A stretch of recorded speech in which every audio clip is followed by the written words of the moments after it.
Chief Butler, command update, sir. Firefighter Fowler, Lieutenant Jastrom.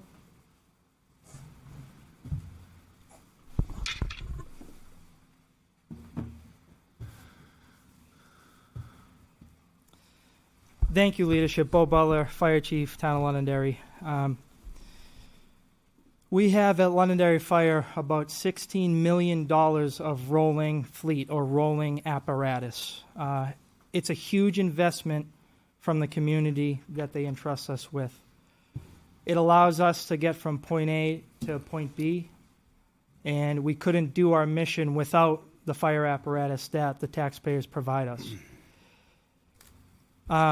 It's an aging fleet. We're doing some things to change that. As you know, last year we got approval for 2 new fire engines, which are a couple of years away. But before me is Firefighter Fowler and retired Lieutenant Gene Jastrom. Brian is our mechanic for the Londonderry Fire Department. He is also the owner and operator of Rockingham Truck out of Derry, New Hampshire, a certified mechanic, diesel mechanic. As our mechanic with, as I mentioned, $16 million of rolling fleet, you know, and the taxpayers know that labor rates are through the roof and only going up. Brian, as our mechanic, gets paid a stipend through the contract with 3160 to provide his expertise as a subject matter expert to fix our apparatus in critical situations and to maintain our apparatus.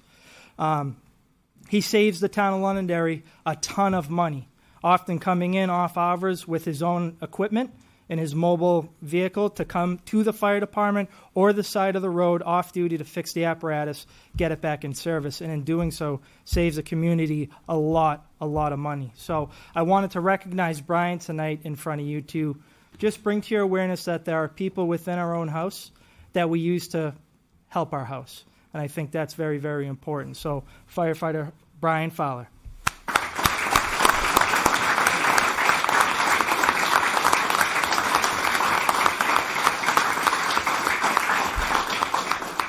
The next gentleman is retired Londonderry Fire Lieutenant Gene Jastrom. The reason why I'm also recognizing Lieutenant Jastrom, although a retired member, is that he still works for W.D. Perkins, which services our fire pumps. Again, a subject matter expert because of his relationship in the 30-plus years he gave the town of Londonderry. When we need Lieutenant Jastrom's services through W.D. Perkins, when we need Lieutenant Jastrom's services, he prioritizes the town of Londonderry over the other obligations. So again, the town, the fire department benefits from Lieutenant Jastrom and Firefighter Fowler. So on behalf of me and the fire department and the community, I would like to thank you for it is what you do, and please continue to do it. It means the world to us. Thank you.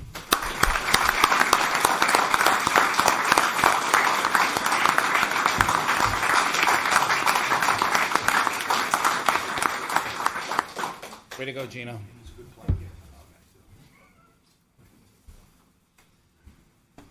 Next order of business. Chief Bernard, would you please post in front of me? Whereabouts you want? Right here, brother. Thank you for everything.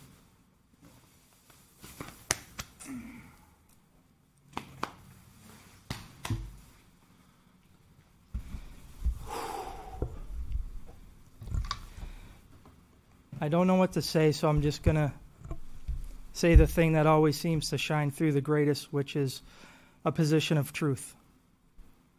And I know that it will help guide me. I'm in an untenable situation as the fire chief. And perhaps my fatal flaw in this position is I love my hometown, and I love the people that I serve, both within my house and the taxpayers and the residents. As of late, I have been in a lot of pain. And pain, in my estimation, is just one of the strongest things a human being can experience because you can't will it away and you can't wish it away. But the pain that I'm experiencing is a moral and ethical dilemma of the first order. As fire chief, I have 2 obligations. The first obligation is to balance the budget that the taxpayers provide me. The second obligation is to protect the people that provide that service to the community that expects that service. I come to you with a full heart, with no malice and no ill will. I have to make a decision to cut services. Last March, the taxpayers approved 13 firefighters across the 4 fire battalions at 70% of the vote. And to quote a mentor of mine, Tony DeFrancesco, that is a report card to determine how a fire department or town is doing. And the community turned out because they listened. They wanted 13. Because the way my budget is trending right now, given circumstances that are outside of my control, I'm flying through those monies appropriated by the taxpayers. So I've come to an inflection point. I have a decision to make. The decision is to cut services from 13, 12, down to 11, although the community told me they want 13, or not execute what I have to do as a fire chief because of my budget obligations. 10 times out of 10, the man standing in front of you will always prioritize people and health and safety in my role as chief of the department, my people and we the people, over any type of monetary value. Period. End of story. So then I'm forced to make a decision whether I acquiesce or capitulate to what I believe in my heart is the best thing for this community. And in doing so, will put the council and my boss, town manager Mike Malaguti, in a position, if I go over budget, where another hard decision has to be made. There are things worth fighting for still in this country for sure that I believe in with all my heart and all my soul, which allows me to execute the way I'm going to execute in this instance. I stood before you on September 11th, 2023, and I told you that firefighters would always come first. Firefighters' first mission always is what I said. And I meant that. When my firefighters are taken care of and when they're staffed at the level the community told me they wanted to be staffed at, and I can't do that for the firefighters in the community, that's a problem for me. So it's not that I can't give the order to drop services, but I won't give the order because I love these people, because I know their families and their wives and their husbands and their children intimately. We are involved with each other's lives, which is hard for someone that doesn't understand the fire service to truly realize how important these people behind me are to me. And I am not going to be the chief to violate my own character and my own integrity and my own principle to come in under budget at the cost of their health and safety, first and foremost. And any chief that thinks otherwise needs to realign his priorities.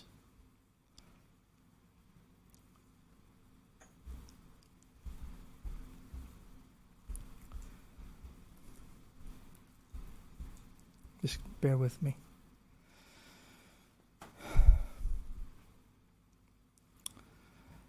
So I am providing you my resignation tonight as chief of the Londonderry Fire Department, because on the day of my judgment, when I stand before my God and the life that I've lived previously and the things that I have done to his world, when I ask to be led into his kingdom, he's going to ask me, son, did you do everything you could when you were the fire chief to protect your people so they could go home to their families and live a productive life? I need to be able to tell him yes. The lesson here is for my children because they're watching me. And when I say to my kids, is that there are things worth standing up against and for. And if you believe in your heart that you're right, there is nothing that can convince you otherwise. You understand me, girls?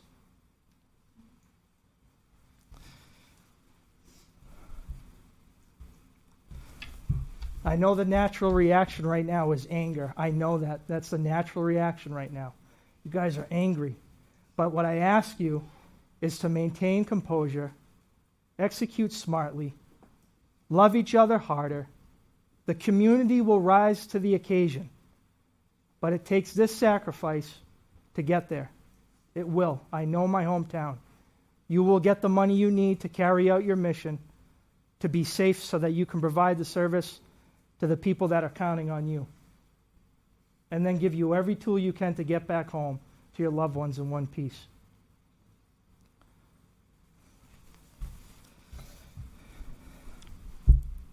I'm sorry.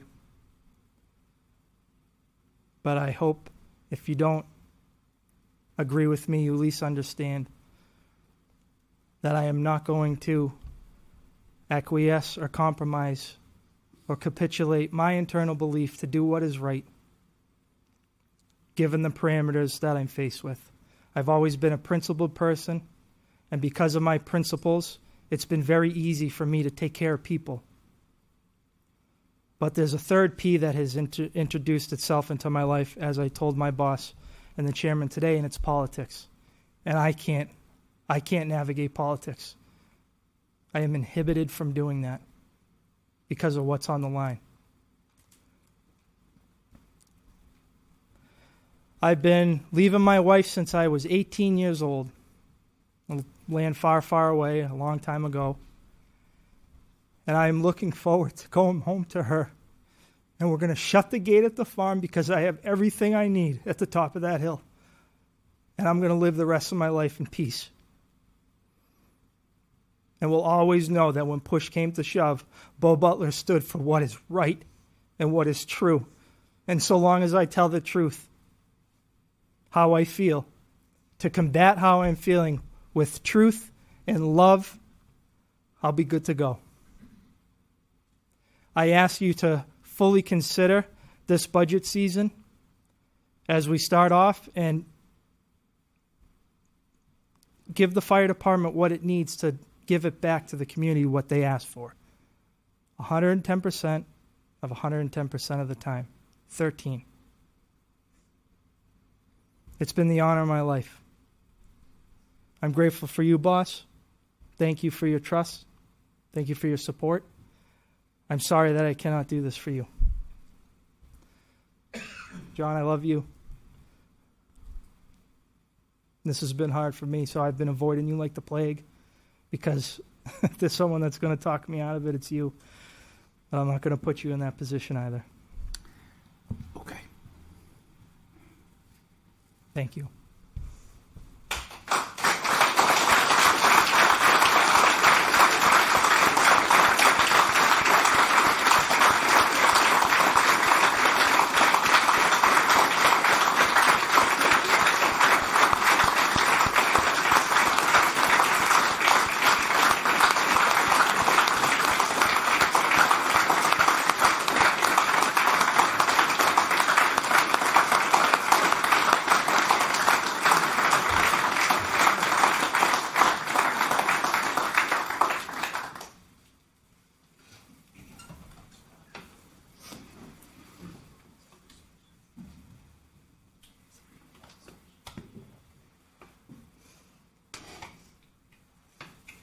Proud of you, Bob.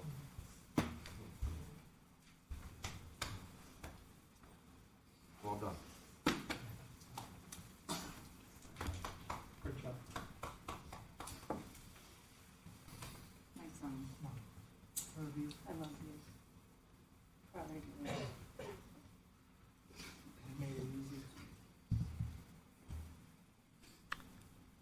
I'm going home. Come on, baby.